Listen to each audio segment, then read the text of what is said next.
This creative project, it's a little delightfully weird. The concept, worst book ever. I gotta say that title alone really kind of got me. Yeah, it got me. Yeah, it's definitely a head scratcher. When you first hear it, it's kind of like, who sets out to, intentionally make something bad? Right. It's like the opposite. It's like the anti-masterpiece. Yeah. But before we even get into, why someone would even do this, let's kind of like back up for a second. Our source material is an audio clip from a speaker. And he's someone who is trying to really nail his elevator pitch.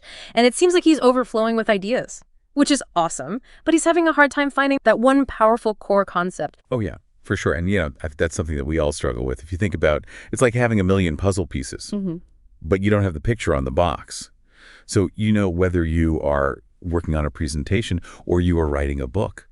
This is kind of like his attempt to cut through the noise. He's thinking of it as a speech topic. So the idea of intentionally writing a truly terrible book and then kind of digging into the why behind that. Now, that's what I call, turning the tables. He's taking this kind of absurd concept. Yeah. And he's using it to explore, some pretty fundamental creative roadblocks. He even talks about things like overcoming perfectionism, embracing humor, and that unexpected confidence boost that you get from just finishing something, even if it's bad. Okay. That's starting to make a little more sense. So it's not really about the book itself. It's more about using this outlandish idea as a springboard for, deeper insights. Exactly. If you are willing to just create something that is deliberately awful, it really takes the pressure off. I mean, think about it. That inner critic that we all have, that's always screaming for perfection. It might, get a little quieter. Yeah. And maybe even start to chuckle a bit. I mean, who can be uptight when you are surrounded by intentionally bad writing? Right. And I think that humor is a key part of this. He uses this great example. Imagine you were at a writer's conference.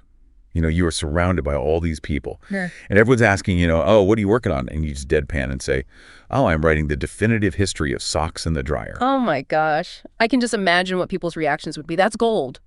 But it's more than just a funny line, right? Like there's something deeper going on. Absolutely. Yep. It's subvert to everyone's expectations. Instead of trying to impress with, some high concept novel, he is intentionally playing with the absurd.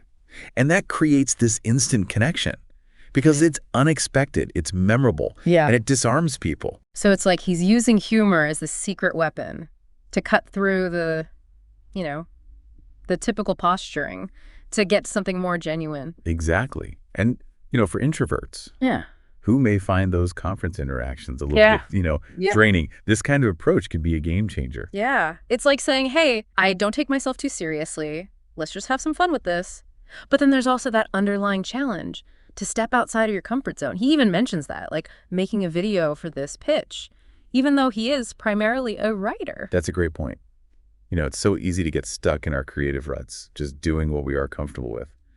But this worst book ever concept, it pushes you to experiment, to try things that might feel awkward or even a little scary. I mean, in the process, you might even discover hidden talents or new ways of expressing yourself. It's like if you can conquer the fear of making a truly terrible video, I mean, what else can you achieve? That's the spirit. It's about recognizing that, growth often comes from pushing those boundaries and being willing to stumble a bit along the way. I love that. So this worst book ever idea, it sounds like it's less about the actual book and more about using it as a tool to unlock creativity, to conquer fear, and maybe even connect with people in a more authentic way. Yeah, you are getting it. And speaking of pushing boundaries, he mentions this very interesting tactic called the 1-star, 3-star, 5-star review approach. You have to explain this because he doesn't go into detail in the clip, but it sounds like some next level self-critique. Oh, definitely is. So imagine writing reviews of your own intentionally terrible book, but you are writing it from these wildly different perspectives. Okay. I am intrigued. Tell me more. All right.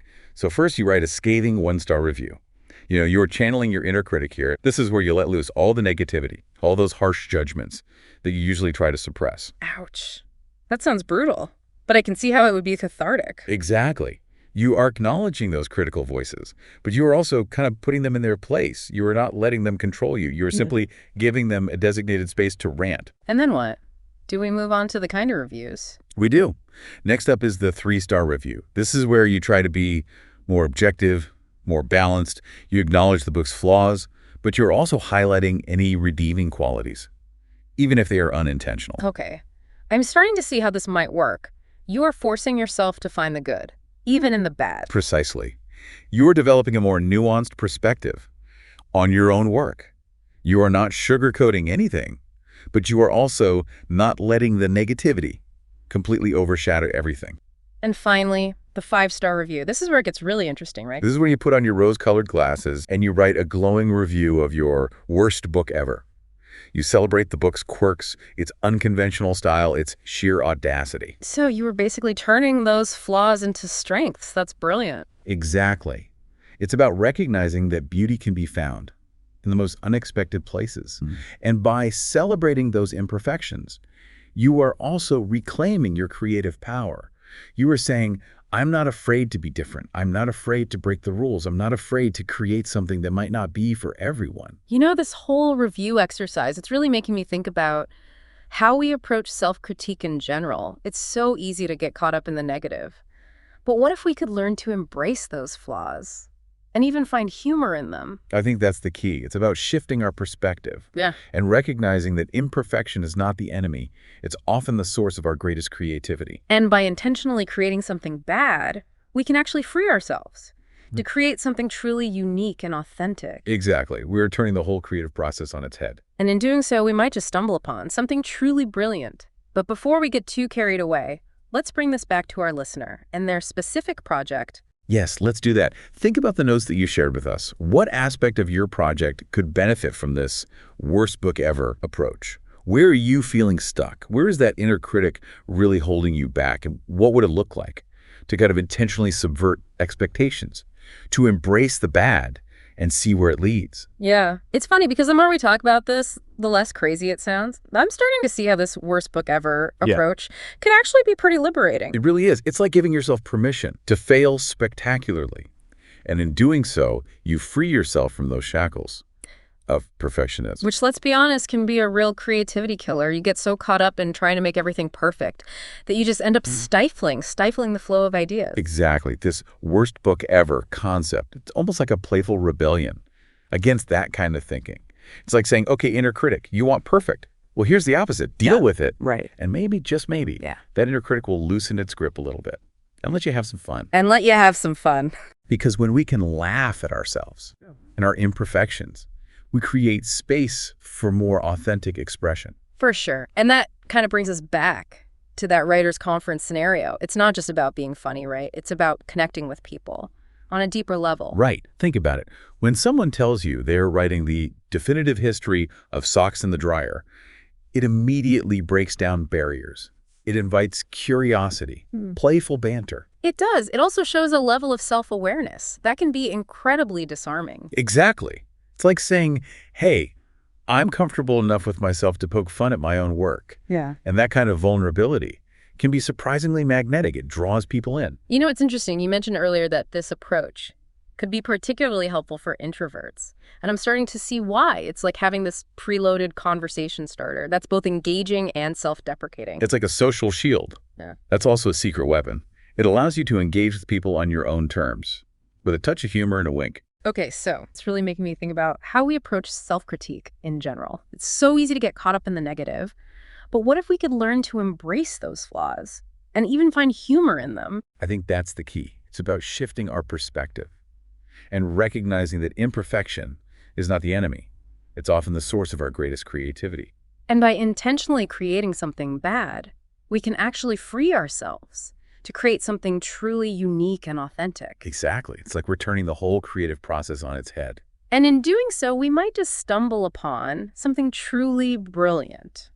You know, when we were talking about the speaker's decision to make a video, even though he's primarily a writer, it really struck me how you can almost apply this worst book ever philosophy to any creative pursuit. Yeah, for sure. It's not just about writing. It's really about pushing your own creative boundaries. Yeah. Regardless of the medium. Exactly. Let's say you're a musician.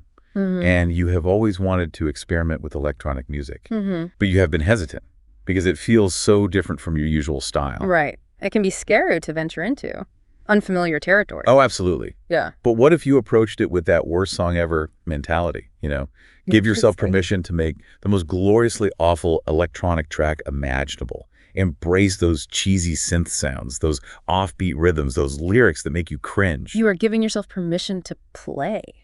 to experiment without that pressure of, having to create a masterpiece. Exactly. And who knows? In the process of creating that worst song ever, you might just stumble upon a sound, a melody, a lyrical phrase that sparks something that's truly unique, truly innovative. It's like you are tricking your brain into being creative. By lowering the stakes, you are taking the fear out of the equation. Right. And that's where the real magic happens. When we can let go of the need for perfection, that's when we open ourselves up to a whole world of possibilities. We've been talking a lot about the individual benefits of this worst book ever approach, but I'm also kind of curious about its potential applications. Maybe like a collaborative setting. Ooh, that's a fascinating angle. Imagine using this concept as an icebreaker or a team-building exercise. I love that. You could have like a worst idea brainstorming session where everyone throws out the most outlandish, impractical ideas they can think of. That would be hilarious. And in that safe space of shared absurdity, who knows what brilliant ideas might emerge? You are creating an environment where people feel comfortable taking risks, where failure is not only accepted, but it's celebrated. Because sometimes the best ideas come from the most unexpected places. Absolutely. And remember, the worst book ever, it's not just about being funny or outrageous. It's about challenging those ingrained assumptions about what constitutes good or bad art. It's about expanding our definition of creativity and recognizing that there's no one-size-fits-all approach. It's about embracing that diversity of creative expression and appreciating that beauty can be found in even the most unconventional forms. Well, as we wrap up our deep dive here into this worst book ever concept, we'll leave you with this. Think about that project that you shared with us. What would it look like to apply this playful, subversive approach? Where could you inject a dose of bad to unlock something truly unique and unexpected? Don't be afraid to experiment, to laugh at yourself, and embrace that messy, imperfect journey of creation. Because sometimes the most brilliant ideas are born from the most audacious acts of creative rebellion.